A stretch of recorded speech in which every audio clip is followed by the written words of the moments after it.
Ladies and gentlemen, hey yo, let's talk about a first look for week 14. And I'm not going to waste any of you beautiful people's time today. Let's get right into it. Let's look at the first reactions to the week 14 salaries. I have already basically gone back and looked at all of the week's usage for week 13, the players that were on bye for week 12, injuries, all that.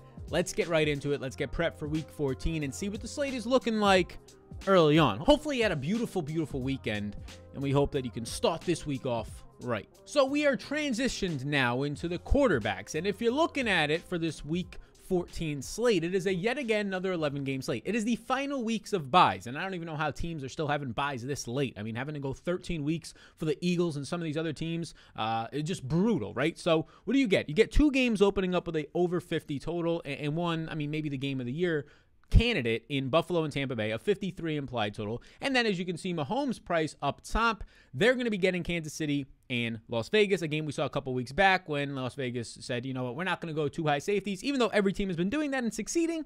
And Mahomes and the team dropped 40-plus points on their head. That's a 52.5 total. Another notable game is going to be Dallas and the Washington football team opening at 49.5. So the quarterback position, there's some injuries that we're monitoring for this slate specifically. Taysom Hill's finger, it's supposed to be similar to Russell Wilson's. If it's exactly similar, he's not going to play, so we'll get news on that. If he's out, Trevor Siemian's in, and Joe Burrow a dislocated finger. So the fingers are running wild, if you will. So those are the main injuries to be watching in the quarterback position. So Mahomes is up top at $8,000. Tough to want to get there, I mean, in like your cash type builds, but in GPPs, it has to be in play. Like the only team that he's had success against, and by the way, no touchdown passes the last 2 weeks for Patrick Mahomes. Looked bad on Sunday Night Football against a Denver secondary that has not been playing well this year and has lost key pieces to that secondary over the years. And Mr. Patty Mahomes, who I love the man himself, and they're just not taking the easy passes. They're not able to have these consistent drives, and they're continuing to try and force things. And when Byron Pringle is your wide receiver too, it starts to become an issue out there, right? So even with getting Clyde Edwards-Helaire back, even with now having a couple of successful weeks on offense, and really 1 week, it's not great, but they get that Vegas matchup, the single high safeties, where they can finally attack and have some success. Josh Allen is here at 7,800. If we find the money, and the more that you go, the harder the value comes until later in the week when injuries come out, like last week, all the value in the world, a lovely week last week, our best week in like 6 weeks. The entire Discord was popping off. All the Patreon community was having a lovely time. If you're not already a member, down below, consider subscribing for all the tools that we got over there. Take your game to the next level. I mean, what are you waiting for at this point? So Josh Allen at 7,800, matchup against Tampa, best game total on the slate, one of the best team totals on the slate. Yeah, I'm going to be very interested in that, especially as I expect this one to be a shootout the way that it's going to be setting up, at least from Buffalo's side against the Tampa defense. If we can afford it, we like it. I will prefer, just from looking at this on first look, I'll take Josh Allen over Brady. Brady's going to throw on the 1 yard line a lot, and this Buffalo team throws the ball all the time. I'm recording this on Monday to release Tuesday morning, so we'll see what happens with Josh Allen on Monday Night Football, assuming that he does not get hurt in that game and something dramatic does not happen. I will lean to Josh Allen for a couple $100s more.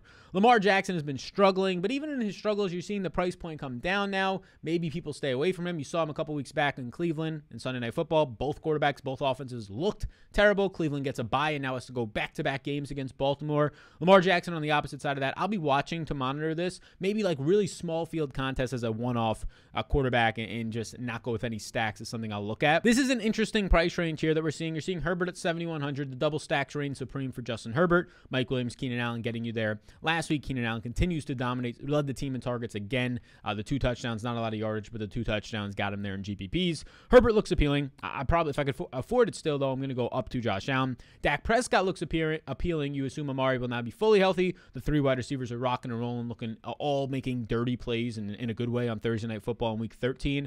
Matchup against Washington football team secondary, which has been getting better as of late. I mean, you have right now Fuller playing well, William Jackson playing well on the outside. Their pass rush is getting there, meaning that those players don't have to play as well because there's not as much time for the quarterback. But Dallas's offensive line should be able to stabilize that. So Dak's going to look appealing there. Russell Wilson, they're just running the ball a ton with now 4-headed backfield that they're going to have, which is just a terrible 4-headed backfield.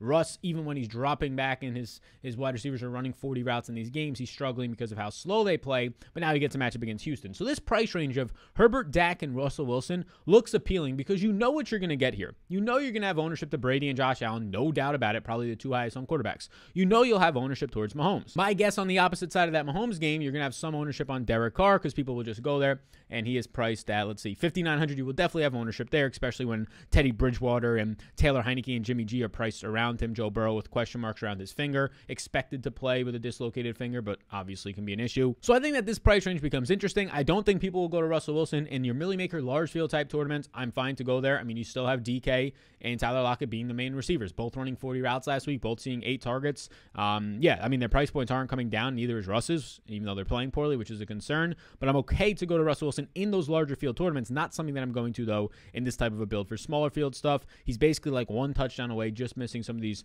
300-yard bonuses in previous weeks on some of these deep balls that aren't completed. So I'm going to put in right here Josh Allen and see if we can afford him, because even in Josh Allen's bad weeks, which this is, I'm not expecting a bad week here in this matchup, even in his bad weeks, he gets you 20 to 22 points, which is obviously great because of what he can do on the ground mobility-wise. So let's see. You keep scrolling, though, at quarterback. It's kind of a dead range. Jimmy G, Teddy Bridgewater. If Taysom Hill plays, although that finger is messed up, yeah, like Taysom Hill, 100-yard rushing bonus. You saw it. Looked terrible in the air, but the finger was probably a big reason why. And he gets a matchup against the Jets. So Taysom Hill will look like the quarterback play of the week, in my opinion, with this matchup, with his mobile upside, if he is okay to go, but it doesn't seem like he'll be 100% back. Some people might go to Cam Newton. He looked terrible before the bye. Maybe something changes. I probably don't go there. And then nothing down here looks good in the low 5K range. I mean, Simeon might draw the start again. No interest at 5,200. We don't know what's going on with Houston between Tyrod Taylor and Davis Mills. They're trying to determine that as of my recording. But nothing down here looks appealing. Mike Glennon had a concussion, so they might be on a third-string quarterback now for the Giants, which I don't know if that's going to be Jake Fromm. I'm not too sure who they're going to go with there. I think he's on the roster. So, yeah, I mean, like cheap quarterbacks, if Taysom Hill is not going to be going this week, I don't see much to get to below $6,000 outside of $5,900 Derek Carr. But we'll start with Josh Allen at $5,900. We'll transition to the running back position to see if we can find something there. As we get into the running back position, I just want to let you know about ratethispodcast.com/Sal. It takes 2 seconds of your time to click that link, and you get entered into a chance to win a $100 raffle if you leave a 5-star review, a rating and review. The reviews help the podcast rankings the most, and you yourself, the more important thing, you, the beautiful person out there, get a chance to win $100. We contacted somebody. You leave a way for me to contact you through Twitter, PayPal, whatever it is.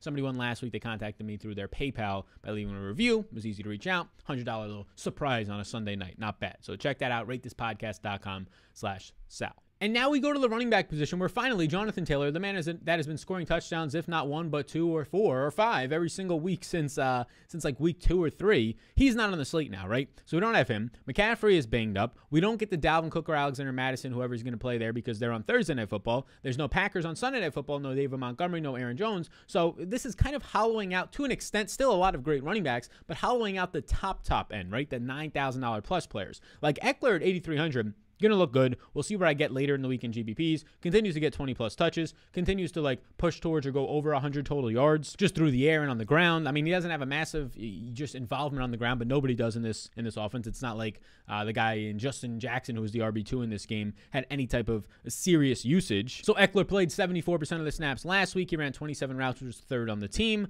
I think he's fine to get to. This is the guy that I want to play. And now we already have an expensive Josh Allen, and we can come down from that. I'm going to prioritize Alvin Kamara if he's in. Now, the nice thing that we have with Alvin Kamara is that Alvin Kamara actually started to practice last week before getting ruled out, so that's good. That's what we want to see. He got some limited participations in, and then they ended up saying, you know what, let's give it another week. Now that there's another week, now that they're pushing so hard for the playoffs here, let's see if they get him back, especially because they're really lacking talent right now. He is $7,900, and we might forget because we haven't seen him in a while, but Alvin Kamara, when he's been playing this year, is seeing 5.5 targets per game, 24 opportunities per game. He is currently getting right now a 20% target share, which leads all of the running backs. We'll see what that changes with Taysom Hill, but if he's out, Trevor Siemian is definitely going to check down to Kamara. So we like that, 79% of the opportunities. Kamara is the best running back play that I'm seeing up here. I mean, Mixon continues, even in a bad game script, they get down 24-0. Mixon still sees 20 opportunities in that game. He finds the end zone. I mean, he was not great. The Chargers committed more to the run game than they have all season long, but you're still getting just so much opportunities, a 79% opportunity share in that game. So like the top end is going to be Kamara for me. If Kamara is not there, I probably lean to go to Mixon.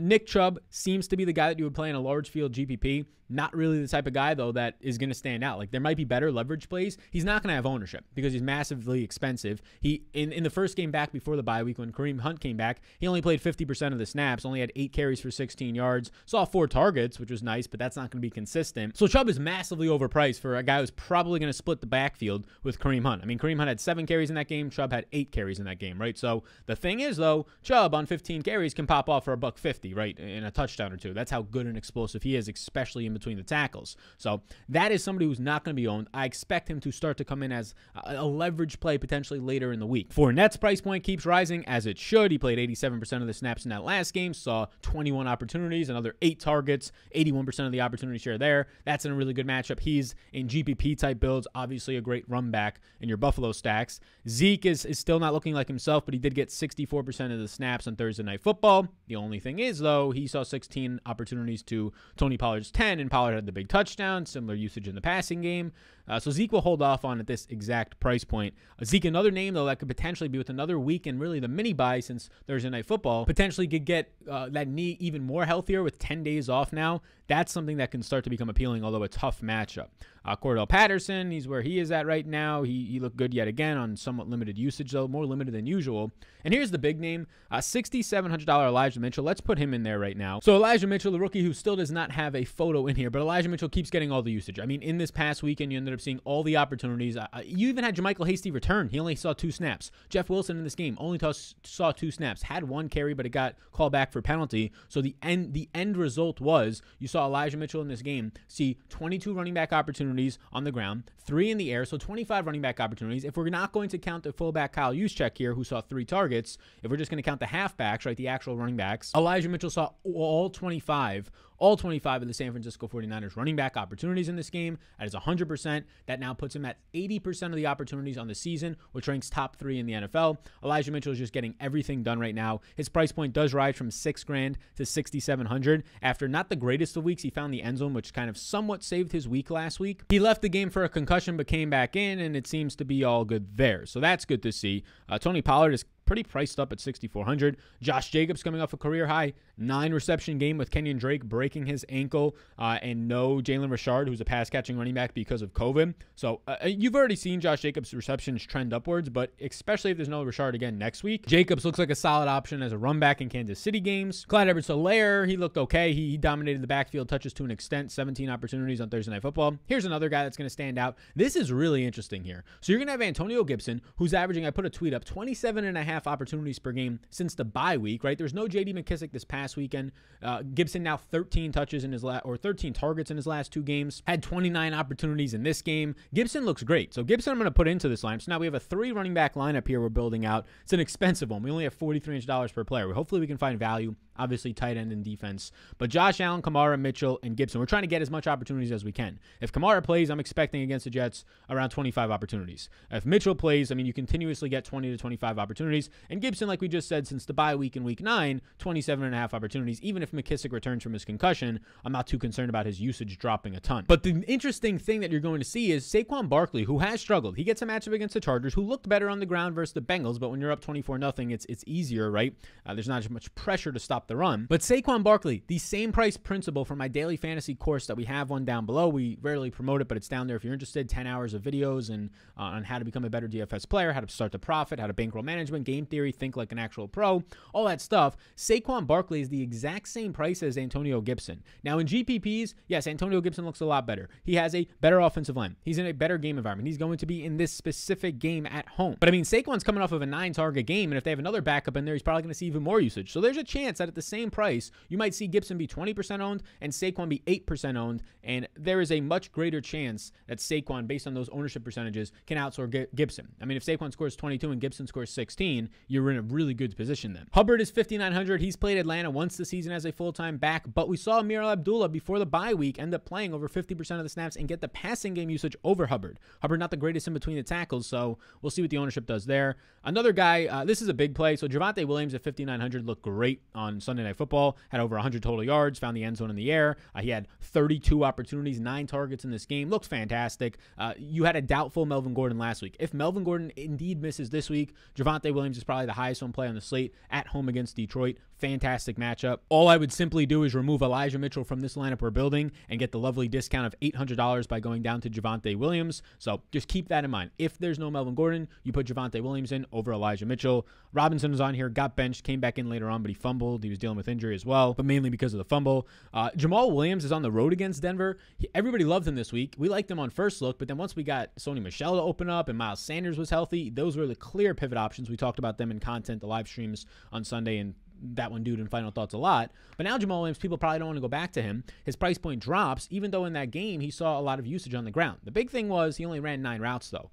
Godwin Owukabuk, I'm saying the last name wrong, but he was a safety in college. He actually ran more than double the routes of Jamal Williams, so limits the upside of Jamal Williams for sure. Likely still gets the red zone usage, though. Biggest news of the week is track Melvin Gordon, at least for this slate as of right now. It's the biggest news. You keep going down, you're going to get like the Seattle 4-headed backfields. You're going to get like Tennessee's potential 3-headed backfield with McNichols, maybe back from a concussion. So I'm not really interested there. Houston, you're going to get their backfield that ended up seeing a lot of usage go towards like Jalen Samuels and Royce Freeman. Didn't even know they were on Houston until this week, and David Johnson might return. So gross backfields. Devonta Freeman seeing usage for Baltimore, but it's still a decent amount of usage going to Latavius Murray and obviously Lamar's there, so not really that appealing to me. So I think that's where I'll go. I really hope that we get no Melvin Gordon because, yeah, then we're going to go Mitchell, Javonte Williams, and Antonio Gibson. Seems like a really strong 3 running back build, and we like that a lot. If we can exchange Mitchell for Javonte Williams, that'd be great. So now let's go to the wide receiver position. As we transition to the wide receiver position, just a word from the presenting sponsor of the show, and that's going to be Mint Mobile. We've been partnering with them for the last couple of months. Mint Mobile has been able to do something and provide a service that makes a lot of sense, and I'm surprised has not been done yet. But basically, they said let's get rid of all the retail stores. It's a phone network, right, for your cell phone, a service, and they said let's get rid of all these retail stores. We'll just have people send in a SIM card, send it in if they're interested, and then we'll charge them that way. So we have customer service over the phone. It's great, and you don't have to go in person to just pick up your phone. They send you everything. They send you the SIM card, so you have the service, and then it allows them to extremely reduce prices to the point where instead of paying $80 to $100 a month for unlimited service and hotspots and all that through a Verizon or a competitor in T-Mobile, you will get a T-Mobile service tower through Mint Mobile, so good service, and you can do it for $15 a month for very, very similar usage. It's pretty crazy. Seems like almost too good to be true to cut your phone bill from like $60 to $100 depending on your service to $15 per month and get 10 gigabytes of data and all that type of stuff, hotspot and all that. So check it out if you're interested down below. Their call to action is to get your new wireless plan just for $15 a month, like we mentioned, and get it shipped to your door for free, shipping to your door for free. MintMobile.com/Sal. That's MintMobile.com/Sal to cut your bill to $15 a month. One more time, MintMobile.com/Sal. So that's a presenting sponsor. Appreciate them. It actually is a pretty cool gig. Now let's transition to the wide receiver position. So we're going to have to make up some money. And actually, before we move to the wide receiver position, let's go to the defense and just plug in a cheap one to see what we're working with and then plug in a cheap tight end. So cheap defenses, the Lions versus the Chargers, not great. Jacksonville versus Tennessee, I mean, that's easy. They're going to be going up against backup running backs, 3rd string, 4th string wide receivers. Yeah, so we'll go Jacksonville for really cheap. That looked like an easy one. Probably be, highly owned one this week. So you get $4,800. Now let's go to tight end before we go to wide receivers to close this out because I want to see how much exactly we have left. So after last week, George Kittle being literally, we put it on Twitter, the #1 value or leverage play on the entire slate, meaning that he is low owned and he has a great projection and great ceiling, and he's going to make you win tournaments, him alone, if he indeed hits, and he hit in a major way, 42 fantasy points at like in a lot of contests, like 3 to 5% owned because everybody wanted the cheap punt tight ends, which, spoiler alert, did nothing for you. So hopefully you're paying attention to the content. I mean, that reason alone is why basically myself and everybody on Patreon ended up smashing. But now all the top tight ends are back on the slate. Literally like the 4 best, and really if you keep scrolling, like the 5, 6 best tight ends on the season are on the slate this week. So we get all the top tight ends. Kelsey's expensive. Kittle's now priced up $1,000 more. He's expensive. Waller's a fair price point as a run back in Kansas City games if he indeed plays. We'll have to see, though. He's considered day-to-day / week-to-week. Gronk is now priced up, the zone beater and Rob Gronkowski. Mark Andrews, it's tough to want to go there when Gronk's a similar price. Kyle Pitts now 4 or 5 straight weeks. He has been failing. He has not been going over 65 yards, barely even getting to 30 or 40 yards these days with cornerbacks on him now. Another tough matchup as Carolina has some solid cornerbacks out there, right? I mean, that's kind of what started Stephon Gilmore saying, hey, I want to guard that guy, Kyle Pitts. And since then, it's been a downturn for Kyle Pitts. But these price points on these dudes, I mean, some of them are fair. Like Dalton Schultz is fair, but a lot of them are expensive. Like if you're talking about $5,000 plus tight ends, you need to start having, you know, your 5-6 catch games or a touchdown. So a lot of these dudes are expensive. Let's see if we can find a cheap one. Foster Murray was on here, just not having too much interest. Logan Thomas. So the injuries, by the way, the injuries for tight ends, Logan Thomas ended up likely tearing his ACL and MCL, waiting to be confirmed. So he's likely done for the year. Ryan Griffin of the Jets hurt his ankle. And to talk about running back injuries, Miles Sanders had the same ankle tweak, didn't seem to be serious, but he's on bye week. We said that Kenyon Drake broke his ankle. Elijah Mitchell ended up having that head injury. Ronald Jones left with a stomach bug, so it shouldn't be serious. And Patrick Laird, not really massive news here, but he ended up hurting his knee,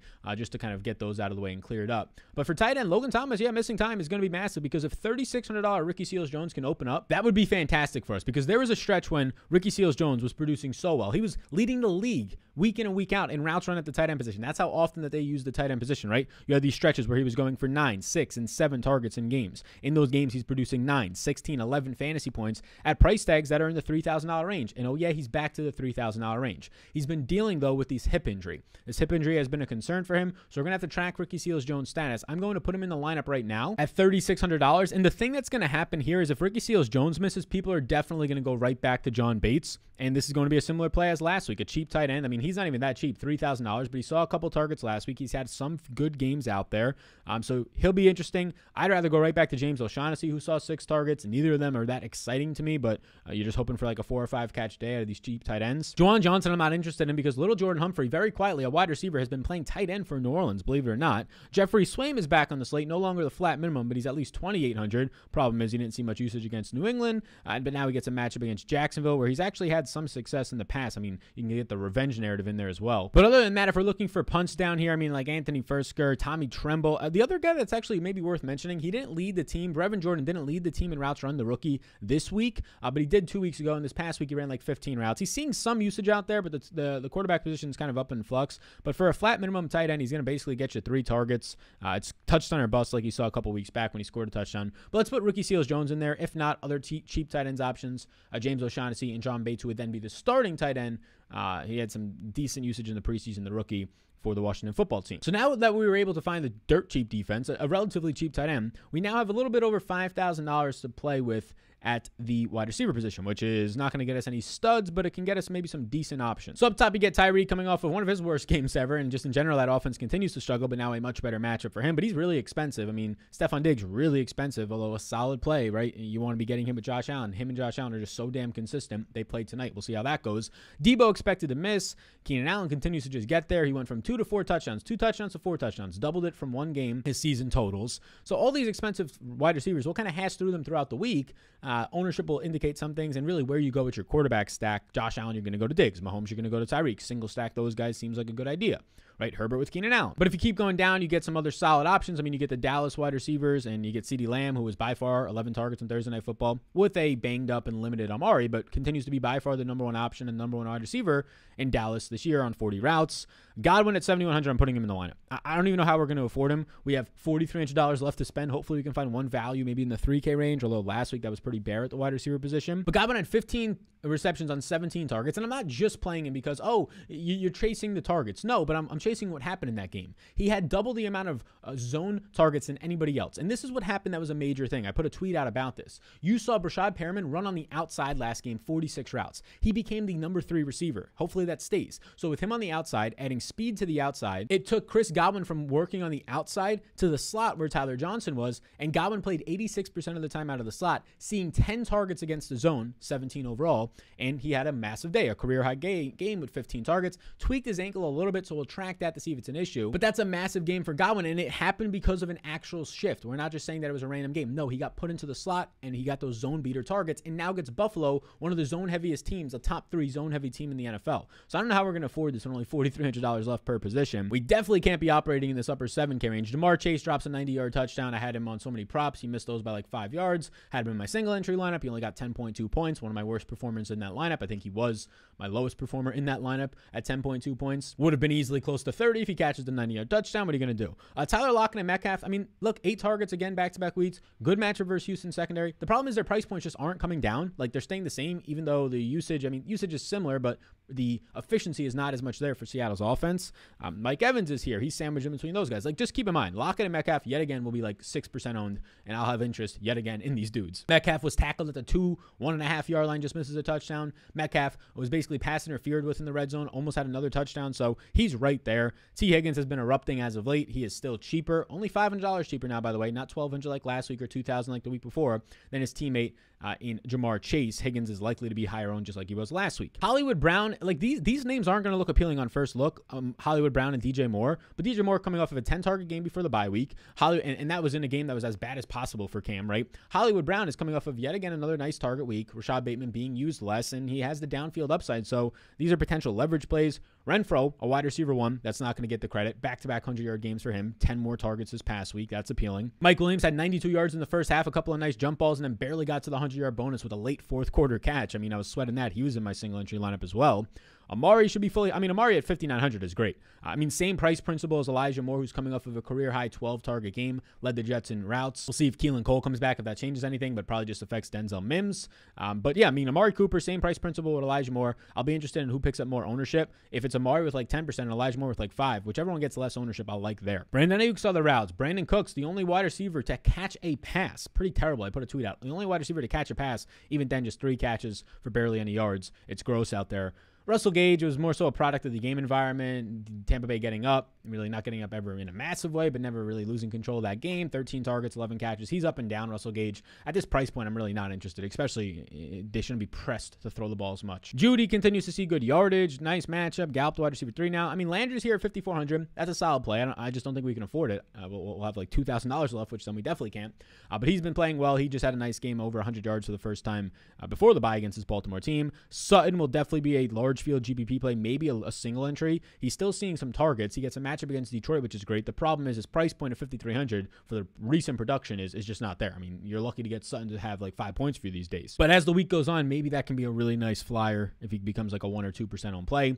St. Brown had the game-winning catch. A lot of underneath stuff for Amon-Ra St. Brown, but hey, the rookie led the team in overall targets and routes run. He looked good out there. What you're getting is checkdowns in this offense in general, so it could be sustained, right? 12 targets, 10 catches, 86 yards, 8.6 yards per reception. There's not much upside on that unless you're scoring touchdowns or picking up 10-catch games. And I'm sorry, as a rookie attached to Jared Goff, I just don't think he's going to have a lot of 10-catch games. So with the price point now at $5K, I'd rather go to the guy at the exact same price. Both these guys, either Tyler Boyd or more so Cole Beasley. If we put Cole Beasley in here, can we afford it? We have $3,600 left if we put Cole Beasley in here, so potentially we can afford it. Beasley plays tonight, so we'll see what happens there. If he's hurt, obviously don't play Cole Beasley, but we'll see what happens there. He finally got, in the Thanksgiving game, 70% of the snaps. It was like the first time in a month that he was over this rib injury and looked healthy. Now he's coming off of a bye, and we'll see what he does on Monday Night Football. Sanders, we'll see what he does on Monday Night Football. If he doesn't do anything, I'll like him even more because he'll be like 1% owned against Tampa Bay.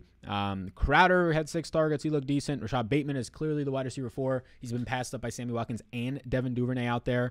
Corey Davis retweaked his groin injury. Sterling Shepard becomes every single week. It's like if this guy plays, he's the play, right? And now he'll have a matchup in the slot against Chris Harris, which is the best cornerback for the Chargers. But at 4,600, if Daniel Jones, Daniel Jones is doubtful. Mike Glennon's in the concussion protocol. Either way, Sterling Shepard might not be a play this week, which is a shame if he finally comes back and doesn't have a quarterback to throw him the ball. Nick Westbrook going to be the wide receiver 1 for the Titans. They'll run like 25 routes against Jacksonville. That's worth something. that's actually worth something at $4,500 in this matchup. That could definitely be worth something here as Jacksonville's like traded away their entire secondary. So yeah, I actually do like Nick Westbrook early on as an interesting play. We saw Des Fitzpatrick, the rookie, only run 5 routes before the bye week. Westbrook operated as the clear wide receiver 1 out there on the outside with Cody Hollister on the opposite outside. Deontay Harris saved his day with a long touchdown, but he did have 8 targets, but that's a quarterback situation in flux. Callaway is just kind of gross. Robbie Anderson kind of gross. Just a lot of gross plays down here. Josh Reynolds is still seeing routes run. Decent usage, but nothing insane. So we need to find, we need to find a $3,600 play to make this work, and I'm sorry, it's just probably not going to happen. Curtis Samuel is nice, but he only ran 9 routes last week. Tajay Sharp ran 41 routes last week, but he got like 3 targets.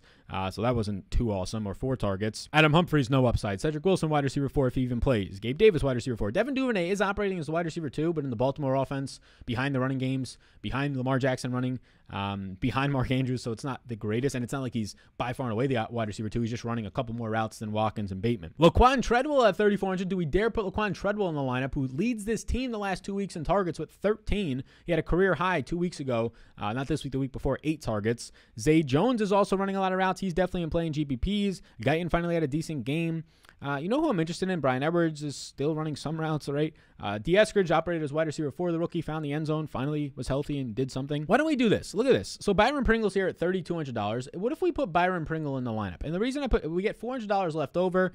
There's definitely different ways that this can work, and we'll show you a different way. But Byron Pringle, the reason I put him in here is he's the wide receiver 2. I mean, obviously he's behind Kelsey, so the wide receiver 3 in the best game environment, or the second best of the entire week behind Tampa Bay and Tampa Bay and Buffalo. But Pringle he's ran basically like the second most routes on this team. McCole Hardman only ran 7 routes. Josh Gordon 8 routes. DeMarcus Robinson 20 as the wide receiver 3. Pringle's the wide receiver 2 on this team. So in a nice matchup at $3,200, how much does he have to do? You're attached to Patrick Mahomes as the wide receiver 2, and you're $3,200. How much do you have to do to pay it off? Probably not much. So that's one way to build out a lineup here. The other way to build out a lineup is if we get Javonte Williams, we're going to get a couple of Rooskies left over, right? So if you get Javonte Williams over Elijah Mitchell, and I get it, put whoever in your flex plays at 4 o'clock, put them there. I'm not doing that properly right now, but you get $1,200 left over, and you can come up from Pringle to a $4,400 player, which I don't even know if that helps us all that much. Like the $4,000 range, I remember was pretty terrible. Yeah, Deontay Harris, Slayton had like 7 targets, but who knows who his quarterback's going to be. We just missed out on Nick Westbrook, which like would actually be maybe a play. Like if we put Westbrook in here,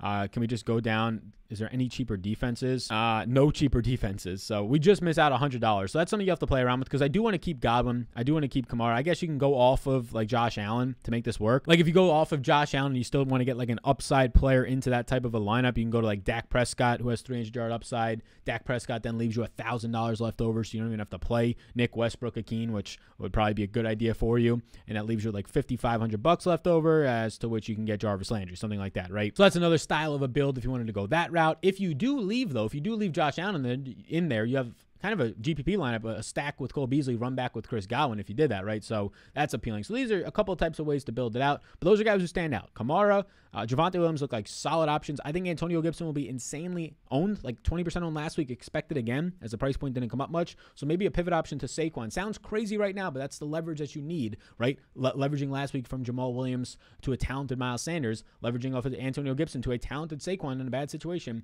Maybe he can get you there. But that is our first look lineup for the Week 14 slate. I appreciate you tuning in. And one more time, I'll let you know of ratethispodcast.com/Sal. Really appreciate it. It gets you into a chance, you, the beautiful person, to win $100 and a chance for the podcast to break into the top 20 for fantasy podcasts against the CBSs, the ESPNs, all those big heavy hitters will come in. If you're interested in joining the tools site, all the tools that we have for you, the Optimizer Discord of 1,000+ members, projections, rankings, ownership, game by game notes, breakdowns for not just NFL, but other sports as well, NBA, PGA, MMA.